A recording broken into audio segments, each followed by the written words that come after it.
Ce que je voulais vous préciser en étant là, c'est que vous êtes déjà dans la baie du Mont-Saint-Michel.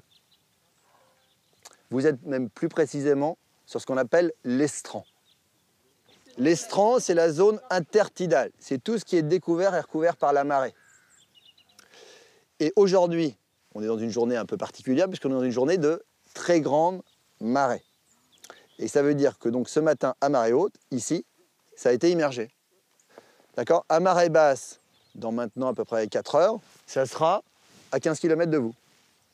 Et donc aujourd'hui, l'espace maritime, il va être découvert dans sa quasi-totalité sur 25 000 hectares.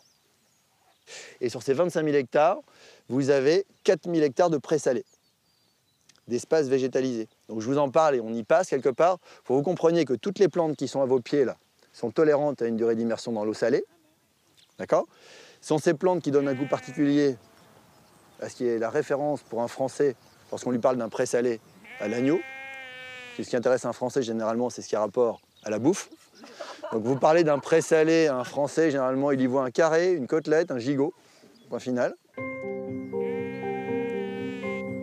En fait, les moutons présentent un intérêt écologique déterminant dans la régulation des présalés.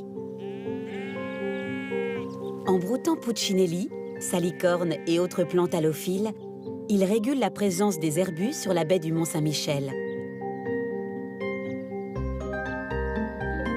Il n'en faut pas moins, car elle possède quand même la plus grande surface de présalés de France. Je vais vous éviter de passer là, parce que là, c'est une vraie patinoire.